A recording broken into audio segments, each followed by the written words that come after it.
La situació del català a YouTube és molt dolenta. En català pot ser el TV3, algunes sèries que pugen, Però el que seria més l'estil youtuber, o sigui, persona que fa vídeos per si mateixa en català, que no sigui ni TV3 ni programes, en coneixes algun? No.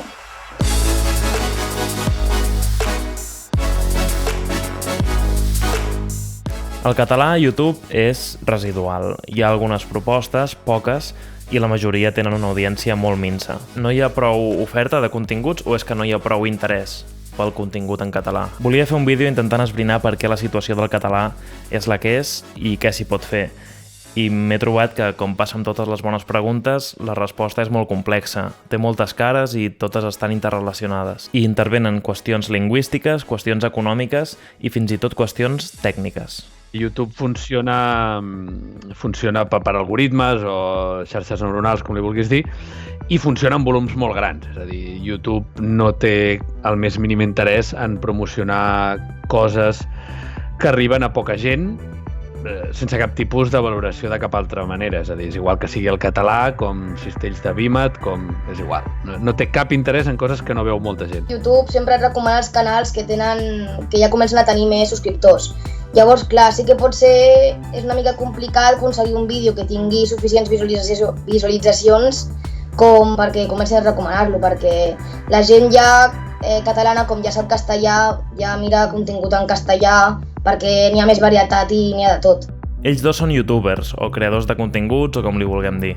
El Roc és outconsumer a YouTube. Va ser un dels pioners de YouTube en castellà i ho ha acabat convertint en la seva feina. I en Marc és Maesal1637. Fa uns mesos va obrir un canal en castellà, però recentment n'ha obert un en català. Que sí, que estan molt bé els vídeos en castellà, però que potser ja faltava un canal en català que no sigui el típic del TV3 o de l'adolescents.cat, que estan en català. Un més en el que tu pots escollir el que vols que parli en català. I m'ha semblat que per això precisament seria molt interessant escoltar-lo. Seguim.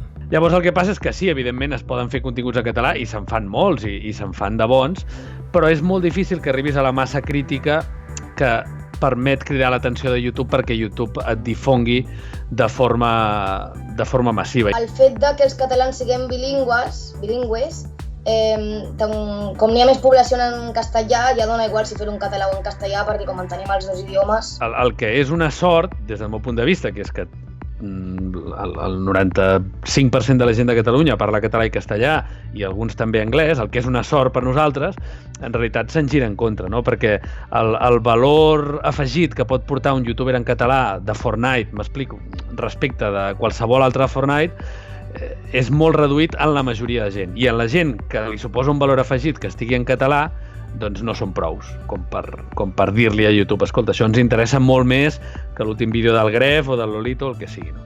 Per tant, sortim amb desavantatge. Al món hi ha moltíssima menys gent que entén el català de la que entén el castellà. Això vol dir que el públic potencial és molt més petit en el cas del català i YouTube, la mateixa plataforma, prefereix prioritzar els continguts que tenen potencial d'arribar a moltíssima més gent. Però on realment perdem el partit és aquí. Un jove o un adolescent que comenci a penjar vídeos avui, que comenci un canal, generalitzant una mica, quin idioma creus que triaria? Castellà. Ella és la Marta Soriano, és professora en un institut de Barcelona i va ser la meva professora de català. I també he parlat amb la Clàudia Rius, que és periodista cultural. Jo crec que el motiu més clar pels quals els joves canvien de llengua a YouTube i deixen el català i es passen al castellà és per una falsa idea d'èxit. Quan tu intentes tenir èxit en un mercat tan gran com és el castellà, tens molt més números de triomfar. I en canvi, si entenguessin que si ho fan en català podran arribar a un públic molt concret, més reduït, sí, però en el qual si arriben tenen l'èxit assegurat.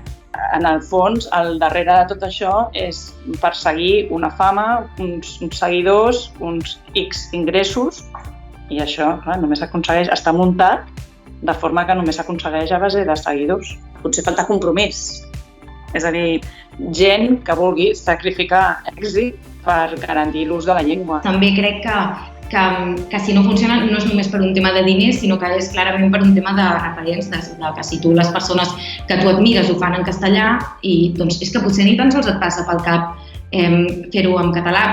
És que això es veu molt clar amb el tema del feminisme i de les dones. Si tu no tens dones que ocupin llocs com els teus o llocs de poder i mai els pots mirar, tu mai et creus capaç de fer-ho i fins que arriba algú valent que ho aconsegueix, Però clar, no es pot dependre d'excepcions i en l'audiovisual tampoc.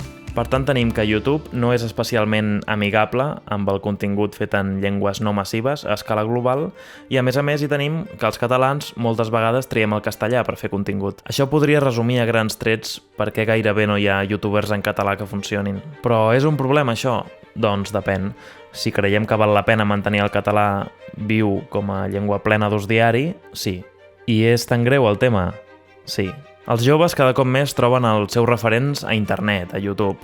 Val a dir que probablement si miressin la tele a dia d'avui tampoc hi trobarien referents en català, però això ja és una altra qüestió. El que per la meva generació va ser Bola de Drac o Plats Bruts, per ells potser ara són Ocho, Jordi Wild o Auronplay. Tots ells, per cert, catalans. I aquests referents, aquesta gent que els parla de tu a tu, de les coses que els interessen en un llenguatge proper, ho fa sempre en castellà. Per tant, el català passa a ser la llengua dels professors o d'alguns pares i entre adolescents se n'acaba perdent l'ús informal de tu a tu entre iguals. Hem aconseguit que la llengua vehicular sigui a l'escola el català, però la llengua entre ells és el castellà.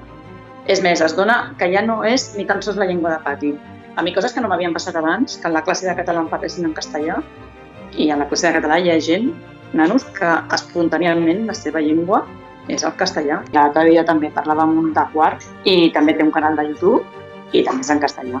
I clar, diu, home, òbviament que és en castellà. Si pot fer alguna cosa? Algú que comença ara a YouTube, hi ha alguna manera de convèncer, de fer-li veure que val la pena fer vídeos en català, més enllà de la militància o de l'altruisme? No en el sentit de que la militància i l'altruisme o la convicció hauria de ser suficient. I jo crec que sí que val la pena fer vídeos en català i que tindràs el teu públic i que hi haurà gent que t'ho vegi i que és molt important defensar la llengua i que val la pena en aquest sentit. Ara, si t'hi vols dedicar, com els que ens hi dediquem, doncs és inviable. El que passa és que si tothom ens plantegem de que és impossible fer un català, llavors no hi ha canals en català i llavors no es pot fer. Si ara, per exemple, moltíssima gent fa canals en català perquè sí, sense tenir en compte això, per molt que únicament gravin amb un mòbil, com faig jo, a l'haver més canals, llavors ja els catalans començarien també a veure-ho més i llavors sí que n'hi hauria aquesta possibilitat de que sigués més important el català a les redes socials. Amb la població que n'hi ha a Catalunya actualment tampoc no és supercomplicat. Si n'hi ha uns quants canals més que es facin que guanyin una miqueta de popularitat, ja es podria fer això. I omplir aquest buit que TV3 jo crec que no està cobrint, doncs potser a través de les xarxes es pot fer. Potser amb ajuda institucional, o potser amb una nova plataforma, o potser, no ho sé. Jo crec que s'ha de subvencionar 100%. Es donen molts diners a la Corporació Catalana de Mitjans Audiovisuals i per algunes coses està molt bé, però és que hi ha llocs on la corporació no arriba. I clar, què passa a les xarxes? Que normalment els continguts que funcionen són autoproduïts i això, aquest sentiment d'autenticitat que tenen els vídeos, difícilment la corporació ho aconseguirà tenir mai. O sigui, aquests últims anys no sé per què no han mirat cap al futur i han vist que això anava cap aquí, perquè era bastant obvi que la gent jove estava volcada a les xarxes. Creus que és massa tard? No. Bueno, o sigui, és massa tard, però pitjor és tirar la tovallola per molt que sigui massa tard. O sigui, és massa tard, però cal posar-s'hi ja. Vull dir, no val l'excusa que és massa tard per no posar-s'hi, perquè o sigui, és una llengua sencera, no pot ser massa tard, saps? La veritat és que d'aquest vídeo n'esperava treure algunes respostes i tinc la sensació que en surto amb més preguntes de les que tenia. Si us interessa aprofundir una mica en el tema, a la descripció hi he deixat alguns enllaços molt interessants. Hi han quedat moltes coses per dir. Per exemple, no hem parlat dels casos de gent com la Juliana Canet o el Joan Griver, que han guanyat popularitat a internet en català i d'això han tret feines als mitjans convencionals. Per tant, d'alguna manera han aconseguit capitalitzar la seva presència online en català. I no hem parlat del Miquel Montoro ni d'un altre cas que a mi em té fascinat, que és el de la Damaris Gelabert, que té un canal de cançons infantils en català amb 2 milions de subscriptors. Però sigui com sigui, aquests casos són molt excepcionals i la idea d'aquest vídeo era parlar sobre YouTube en català com l'ecosistema fràgil que em sembla que és i espero haver aportat alguna cosa en aquest debat. Gràcies a la Marta, la Clàudia, el Marc i el Roc. Si els voleu seguir la pista també teniu enllaços a la descripció. Fins al següent.